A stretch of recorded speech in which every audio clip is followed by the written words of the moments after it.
In the quaint town of Auburn, Pennsylvania, nestled among the rolling hills and quiet streets, stood an ordinary-looking home.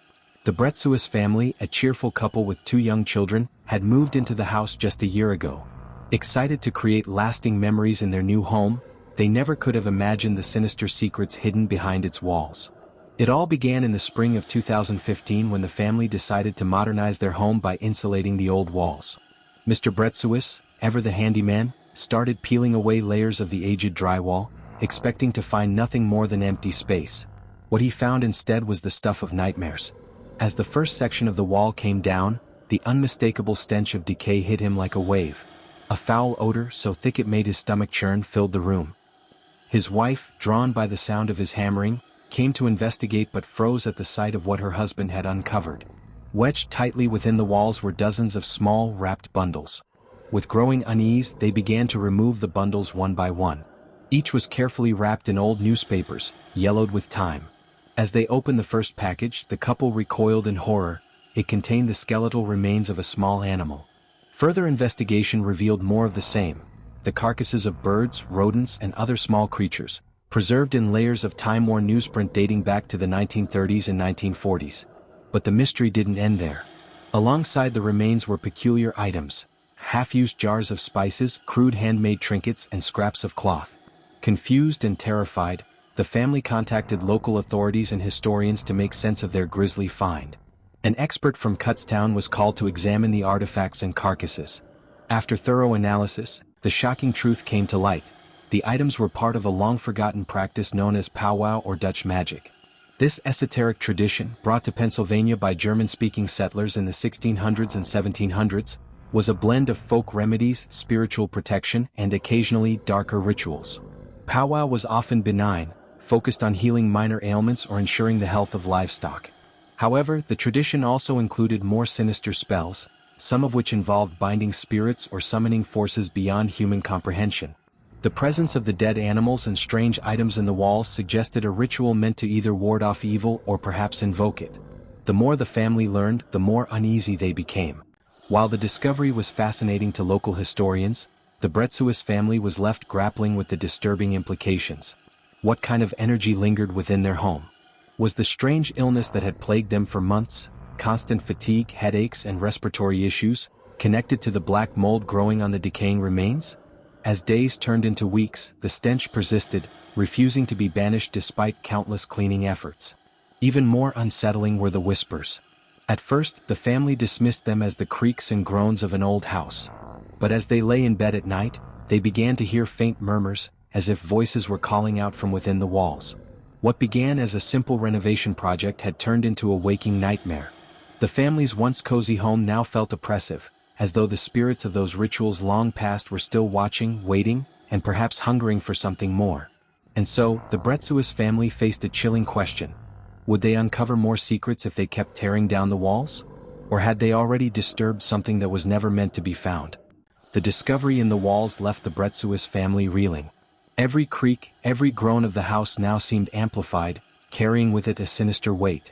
They hoped removing the artifacts and sealing up the walls would bring them peace. Instead, it unleashed something far darker. After sending the carcasses and artifacts to an expert in Kutztown, the family tried to return to their routine. But the house felt different now, heavier, colder, as if it had absorbed centuries of anguish and death. The nights became unbearable. Faint scratching noises would echo through the walls, sometimes so loud it jolted them awake. One evening, as Mrs. Bretzuis tucked her children into bed, her youngest, Ellie, whispered something that froze her blood. "Mommy, there's a man in the walls," Ellie said softly, her wide eyes staring at the corner of the room. Mrs. Bretzuis forced a reassuring smile, but her hands trembled as she smoothed her daughter's hair. "It's just your imagination, sweetheart. There's no one there." But Ellie insisted. "He's sad, Mommy. He says we shouldn't have taken his animals." That night, Mrs. Bretzuis couldn't sleep. She sat by Ellie's bedside, clutching her daughter's hand as the whispers grew louder. They weren't just creaks or groans now, there were voices. Low, unintelligible murmurs, rising and falling like a forgotten chant. The next morning, Mr. Bretzuis received a call from the expert analyzing the artifacts. What he heard made his stomach twist. "The items you found aren't just remnants of pow-wow," the expert explained. "They're from a darker strain of the practice, hex magic. The carcasses were likely part of a ritual meant to bind a spirit or curse whoever disturbed it. These kinds of rituals were rare but incredibly potent. Mr. Bretzuis tried to dismiss it as folklore, but his resolve wavered as the strange occurrences in the house intensified. Ellie began talking to someone she called the man. She described him as tall and thin, with hollow eyes and a crooked smile. "He's not angry," she said one afternoon, "but he wants us to leave." The family couldn't ignore the signs any longer. The walls themselves seemed alive, pulsating with a malevolent energy. Black mold crept back into the areas they had cleaned, spreading faster than they could scrub it away. The smell of decay, which they thought had dissipated, returned stronger than ever, seeping into their clothes and skin. One night, as the family sat together in the living room, the whispers became a roar. It was as if the walls were screaming, voices overlapping in a chaotic symphony of anger and pain. The lights flickered, and the house shook as though gripped by an unseen force. Terrified, the Bretzuis family fled the house, spending the night in a hotel. The next morning they returned, determined to confront whatever was haunting them. Mr. Bretzuis, armed with a crowbar and a flashlight, began tearing down more walls. What he found was worse than the first discovery. Deeper within the structure were larger carcasses, cats, dogs, and even the remnants of a deer. They were wrapped in layers of newspaper and cloth, surrounded by strange symbols drawn in ash. Among the remains was a small hand-bound book filled with illegible writing and crude drawings of twisted figures. As they stared at the macabre scene, Ellie's voice cut through the silence. "He's here," she whispered, pointing to the far corner of the room. They turned, and for a split second they saw it, a shadowy figure, impossibly tall, with glowing eyes and a smile that stretched too wide. And then it was gone, melting into the darkness as quickly as it had appeared.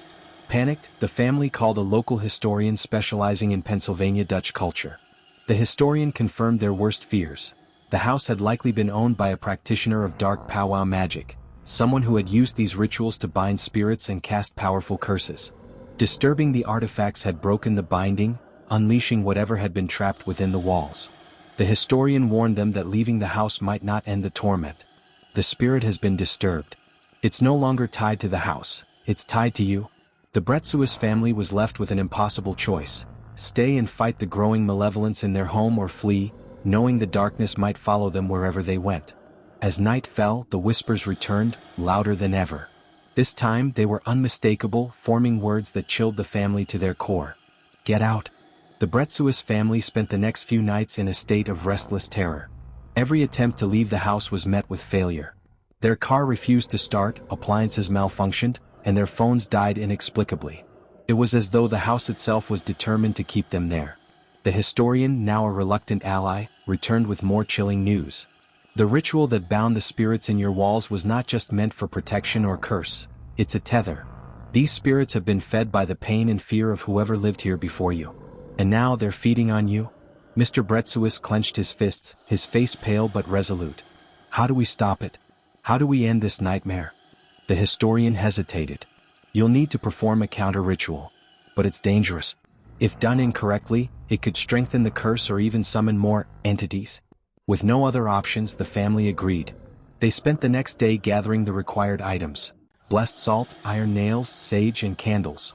The historian sketched out an intricate pattern on the floor in chalk, its symbols ancient and unfamiliar. As night fell, the family prepared for the ritual. Each member was given a role. Mr. Bretzuis would light the candles and recite the incantation, Mrs. Bretzuis would sprinkle the blessed salt, and the children would hold protective talismans. The historian would guide them, standing at the center of the circle. The air grew heavy as the ritual began. The candles flickered violently, casting long, shifting shadows on the walls. Mr. Bretzuis' voice shook as he chanted the incantation, his words echoing unnaturally in the confined space. At first, nothing happened. But then the whispers returned, louder than ever. They seemed to emanate from the walls, the floor, the very air around them. The temperature plummeted, and the smell of decay became overwhelming. Suddenly, the walls began to pulsate as if alive. Dark, tar-like liquid seeped from the cracks, pooling on the floor. The historian shouted for everyone to stay within the circle, but the children screamed as a shadowy figure materialized in the corner of the room. It was the man Ellie had described, tall, with hollow eyes and a twisted grin. His presence was suffocating, his gaze piercing through them like knives. "You don't belong here," the figure hissed, its voice layered with 1,000 others. "This is my domain. The historian stepped forward, holding up a talisman. You were bound by blood and bone. You shall now be banished by light and stone. The figure recoiled, but it wasn't retreating. Instead, it grew larger, its form stretching unnaturally as it let out a deafening scream. The lights flickered and went out, plunging the room into darkness. In the chaos, Ellie let go of her talisman and stepped outside the circle. "Ellie, no!" Mrs. Bretzuis screamed, reaching for her daughter. But it was too late. The shadowy figure reached out with a skeletal hand, its fingers curling around Ellie. She gasped as her body went rigid, her eyes rolling back into her head. Mr. Bretzuis lunged forward, breaking the circle to grab his daughter. The historian shouted in horror, "You've broken the seal. Get back." But the damage was done. The figure laughed, a guttural, bone-chilling sound, and dissolved into a swirling mass of darkness that enveloped the room. The family screamed as they were thrown back by an unseen force. When the chaos subsided, the room was silent. Ellie lay unconscious in Mr. Bretzuis' arms, her skin cold to the touch. The symbols on the floor were smeared, and the candles had melted into pools of wax. The historian's face was pale as he spoke. The ritual failed. The entity is no longer confined to this house. It's attached to Ellie. Mrs. Bretzuis sobbed, clutching her daughter's lifeless hand. "What do we do now? How do we save her?" The historian hesitated, then spoke with grim determination. "There's one last chance. But it will require going deeper into the darkness, retracing the steps of the ritual that bound this entity in the first place. And it won't let you do so without a fight." The family, now more desperate than ever, prepared for a final battle against the malevolent force that had invaded their lives. The Bretzuis family sat huddled in their living room, Ellie resting motionless on the couch. Her shallow breaths were the only sound in the house, yet the air felt alive with an oppressive energy. Every corner seemed to whisper, every shadow seemed to move as if the entity was watching, waiting. The historian, now a permanent fixture in their struggle, laid out the stakes. To sever the connection between Ellie and this entity, we need to go back to its origin, to the ritual that bound it here.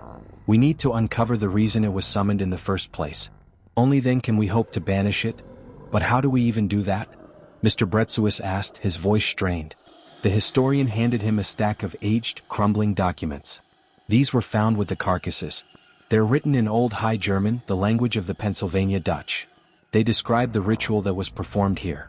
We'll have to reconstruct it, but this time with the intent to undo its power. As the family began to translate the text, horrifying details emerged. The ritual had been performed by a desperate settler who sought protection from a violent neighbor. But the ritual had gone wrong, binding not a protective spirit but a vengeful one. The entity had taken root in the house, feeding on the fear and pain of anyone who lived there. "The ritual requires a sacrifice," the historian said grimly. "That's why the animals were placed in the walls. But this time it demands something more, something stronger." Mrs. Bretzuis's face paled. "What does it want?" "Blood," the historian said simply. "Human blood. A direct descendant of those who lived here before. And since we don't have that, it will demand Ellie's." "No?" Mr. Bretzuis slammed his fist on the table. "We'll find another way. We're not sacrificing our daughter." The historian nodded. "There is another way, but it's dangerous. You'll have to confront the entity directly in its domain." "What do you mean, its domain?" Mrs. Bretzuis asked, her voice trembling. The historian explained, "The entity's connection to this world is strongest in the space where the ritual was performed.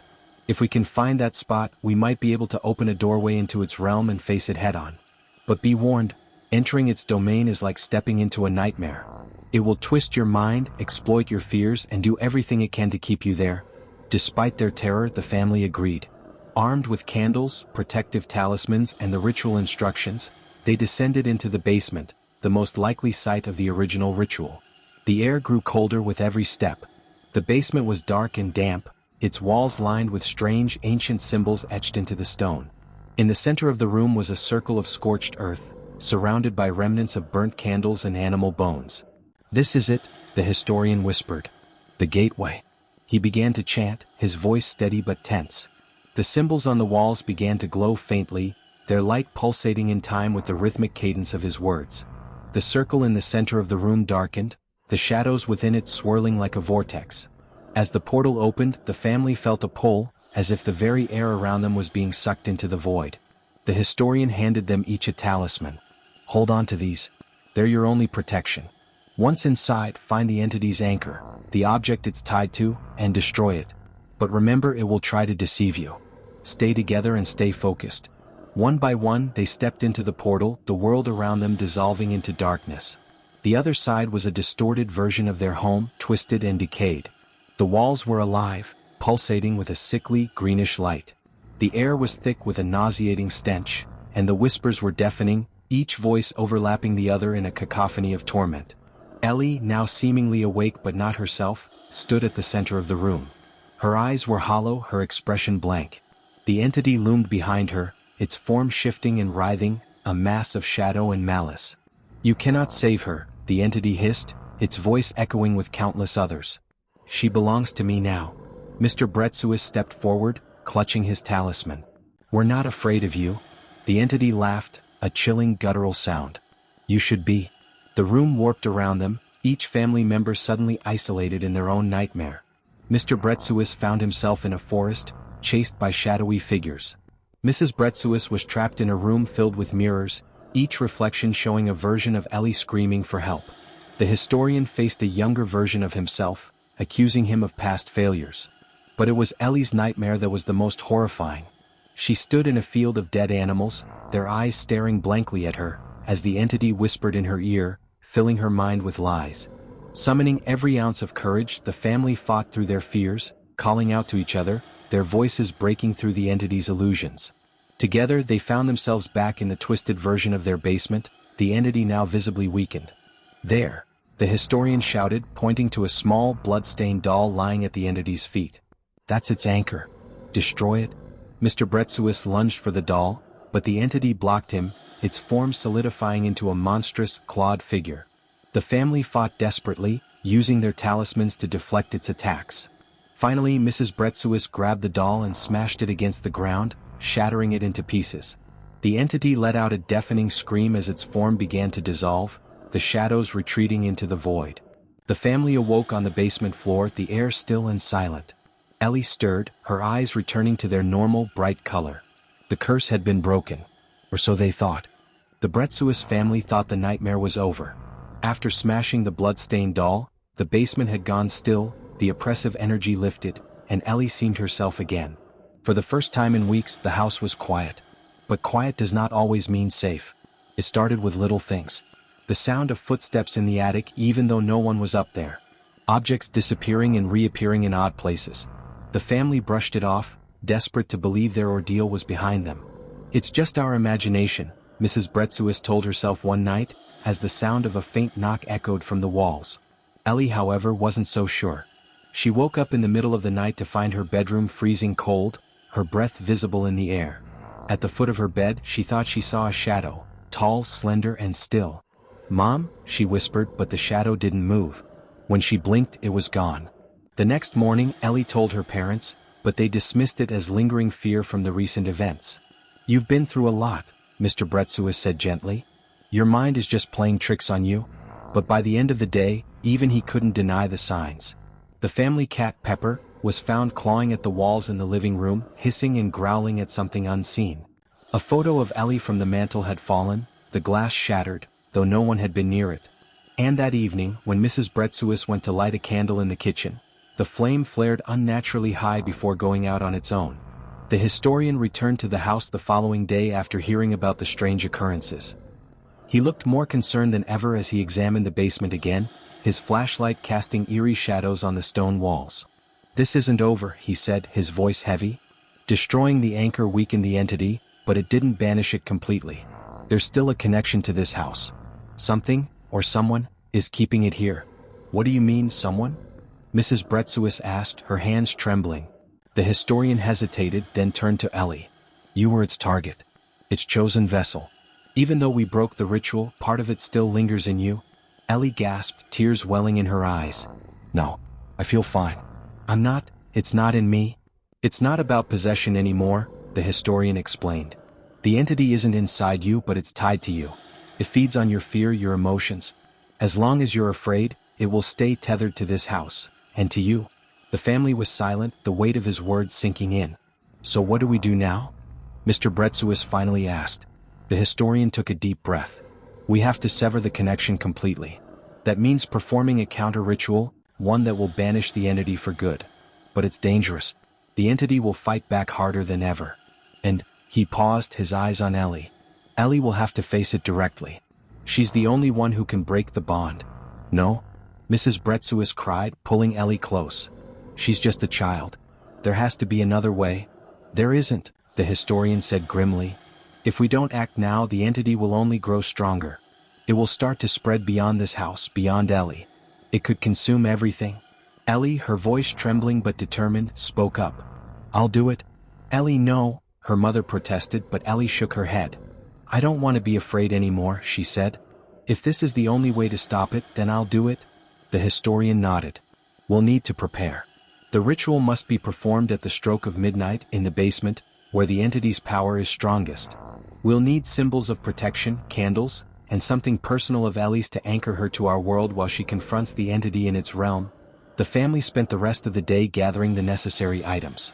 Ellie chose her favorite stuffed animal, a small worn teddy bear named Toby, as her anchor. As the clock struck midnight, the family descended into the basement once more. The air was heavy with an unnatural chill, and the faint whispers had returned, growing louder with each step. The historian began the chant, drawing protective symbols on the floor with salt and chalk. Ellie stood in the center of the circle, clutching Toby tightly. As the ritual progressed, the entity began to manifest. The shadows in the room grew darker, denser, until they coalesced into a monstrous figure towering over Ellie. Its voice was a low, guttural growl filled with malice. You cannot defeat me, it snarled. I am eternal. I am fear itself. Ellie closed her eyes, her hands trembling but her resolve unwavering. You don't scare me, she whispered, more to herself than to the entity. The entity roared, its form shifting and writhing as it lunged at Ellie. But the protective circle held, the symbols glowing with a blinding light. Ellie, the historian shouted. Now, confront it. Tell it you're not afraid. Ellie opened her eyes, staring directly into the entity's hollow, malevolent gaze. You have no power over me, she shouted. I'm not afraid of you anymore. The entity let out a deafening scream as the circle's light intensified, engulfing it completely. The room shook violently, the shadows dissolving into nothingness. When the light faded, the basement was silent once more. Ellie stood in the center of the circle, unharmed but visibly shaken.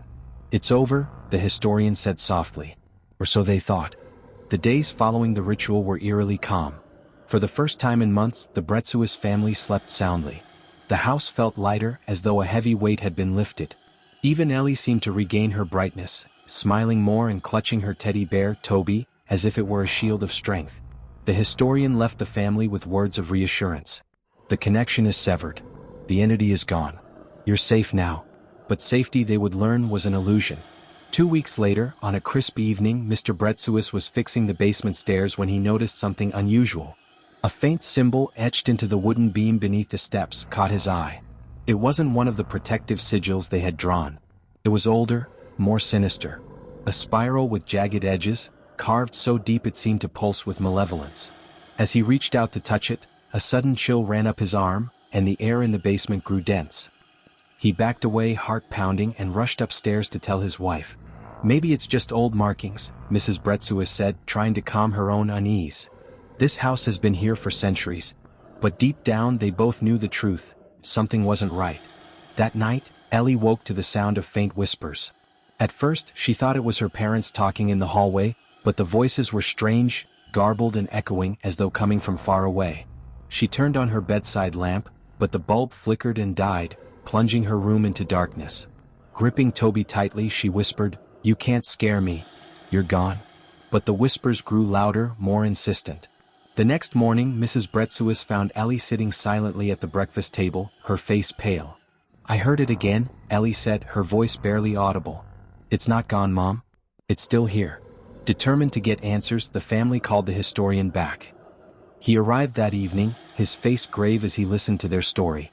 After inspecting the house, he confirmed their worst fears.